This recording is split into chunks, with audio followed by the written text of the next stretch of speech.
G'day history lovers, it's me, Random History, and today I'm going to be discussing with you a very important part of Australia's history, the Frontier Wars. For those of you who don't know, the Australian Frontier Wars is a name used to reference the numerous clashes between European settlers and the original indigenous inhabitants of Australia. Estimates vary from about 40 to 60,000 indigenous people killed, with 2,000 to 2,500 Europeans also being killed in the numerous conflicts spanning the Frontier Wars, which lasted from 1788, just months after the landing of the First Fleet, up until as late as 1934. Today I'm going to be going over some of the biggest and most important battles that occurred in this war. Before we begin, I'll only be including conflicts where there were confirmed casualties on both sides, so I'll be steering clear from things such as Richmond Hill and Waterloo Creek, as they could easily be their own videos in their own right. If you do want me to cover those conflicts, please let me know in the comments and I'll certainly get around to it.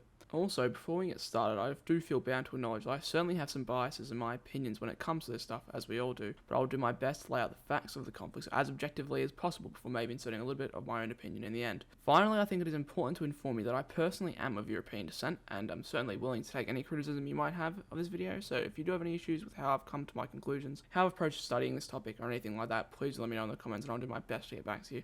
Now, without further ado, let's get into the video itself. How about start with this all began with the first known conflict of the Frontier Wars. Just a mere months after the initial landings of the First Fleet, relations with the natives, whilst initially peaceful, began to strain as the Aboriginals became increasingly suspicious of these white foreigners as they started clearing more and more land and capturing more and more fish. This strain eventually led to a small-scale conflict in May 1788, where some 5 convicts were killed and an Indigenous man was wounded. Despite this initial conflict, nothing else noteworthy appears to have taken place until the 7th of September 1790, when during an Aboriginal feast, the then Governor of New South Wales, Arthur Phillip, was speared in the shoulder by an Aboriginal man upon approaching him. The Governor would make a full recovery. Despite these conflicts and tensions, Governor Arthur Phillip did his best to maintain peace and avoid conflict between the two competing groups, although he did authorise 2 punitive expeditions in December 1790 after his huntsman was killed by an Indigenous warrior named Pumulwai. Sorry for the mispronunciation, but neither of them were successful. Now onto the first conflict that I consider to be a battle, the Battle of Broken River. This battle just so happened to take place in my home state of Victoria, when on the 13th of April 1838, a group of some 18 men who were employed by George and William Faithfull were searching out land to the south of the Wangaratta for their livestock when, according to Judith Bassett, roughly 20 Indigenous Australians attacked them and killed 8 Europeans in the subsequent skirmish, with at least 1 Koori man also being killed. Alleged reasonings for the attacker varied. Some suggest it was in retaliation for the illicit use of Aboriginal women by that same party a few weeks prior, whilst others believe it was revenge for Faithfull's men shooting at some Aboriginals on the Ovens River a week prior. Yet another account suggests it was because the settlers may have been camping on grounds reserved for hunting or ceremonies by the Aboriginals. This event was known locally as the Faithfull Massacre. However, the historian Chris Clark argues that it was no massacre at all, and should simply be seen as a battle that the Aboriginals won, and I am inclined to follow the same line of thinking as him. To me, this doesn't constitute a massacre, considering there were fatalities on both sides, and clearly the Europeans were armed, otherwise they wouldn't have been able to kill some of the attackers more than likely. Not to mention one of the reasons believed to be the cause of it was because the same party fired shots at some Aboriginals. That leads me to believe that they were armed,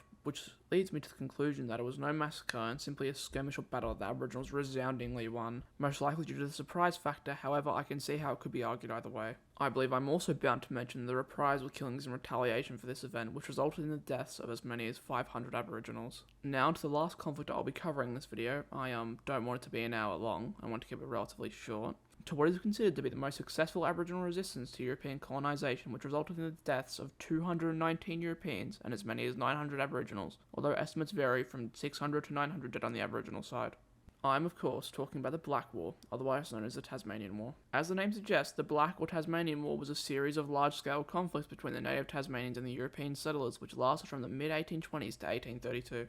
Although conflicts on the island had started much earlier, in May 1804 when a military detachment opened fire on an Aboriginal hunting party. In the 25 or so years leading up to what most people consider the starting date of the Black Wars, tensions were constantly on the rise between the natives and the Europeans, as the Europeans began to occupy more and more of the natives' traditional hunting grounds with livestock and farms. Any hopes of peace between the rival cultures was shattered in spring 1828, where between the 22nd of August and the 29th of October, 15 colonists died in 39 Aboriginal attacks, which equates to about 1 every 2 days. In early October, Oyster Bay warriors also began killing white women and children. In response to this escalation of violence, martial law was declared against the Aboriginal people in the settled districts on November 1st, 1828, and were labelled as open enemies of the king. The declaration of martial law against the indigenous population was basically a declaration of war upon the natives, as any soldier now held the right to apprehend without a warrant or to shoot on sight any Aboriginal person in the settled districts who resisted them. At the time of the declaration, about 500 Aboriginal people from 5 clan groups were still operating in the settled districts, and the authorities began eagerly encouraging civilians to begin capturing the natives who still remained.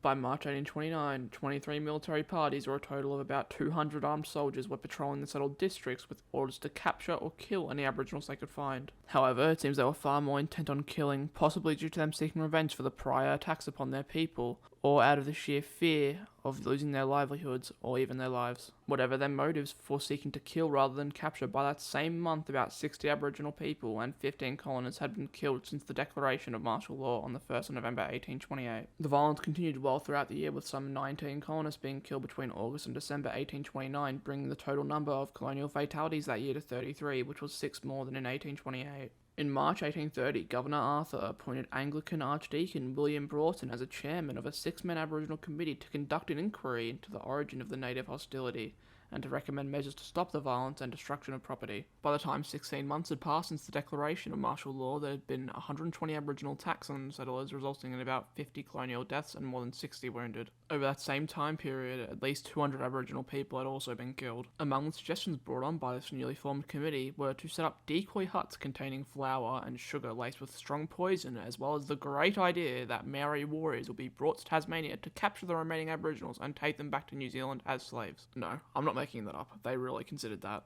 After being unable to decide on any of the previous ideas, and due to the rising pressure from their own people due to their inaction, the government in Tasmania finally decided to try and end this issue once and for all, and set up what would become known as the Black Line. The Black Line was a staggering 300-kilometre long front line made up of 2,200 men, including about 550 soldiers, which equated to a little over half of the entire Tasmanian garrison, 738 convict servants, and 912 free settlers or civilians. To put the sheer size of this line into perspective, roughly 10% of the entire European Tasmanian population was a part of it, making it the largest force ever mobilised against Aboriginal people anywhere in Australia. On October 7, 1830, the line began pushing south and east across the settled districts with the aim of pushing the remaining Aboriginals into the Tasman Peninsula, which had been designated as an Aboriginal reserve. However, the campaign was a complete failure from the get-go, mainly due to poor weather, harsh terrain, inadequate maps, and poor supply lines. The campaign's sole success was a dawn ambush on the 25th of October, in which 2 Aboriginal people were captured and 2 killed. The Black Line was subsequently disbanded on the 26th of November due to its failings. Small-scale conflicts continued for years after, until finally, after years of conflicts and many lives lost on both sides, George Augustus Robinson reported to Colonial Secretary that, after years of peace talks by early 1835, almost 300 people had surrendered to him alone, that, and I quote, "the entire Aboriginal population is now removed, having been sent mainly to Flinders Island." Anyways, that's going to be it for this video, guys. Obviously, I only scratched the surface with this today, and if you guys want me to cover more of these conflicts, drop a like, and if you have any issues with how I covered this, please let me know in the comments. I try to keep it mainly about military history, but obviously some other stuff seeped in, as it does when talking about things such as this. But yeah, this was my first video, so if you had any constructive criticism from me, I'd greatly appreciate it if you left it in the comments. Anyways, yeah, I'm just going to wrap it up here. I hope you guys have a great day, night, whatever time it is where you're from, and I'll see you guys next time. Thanks for watching.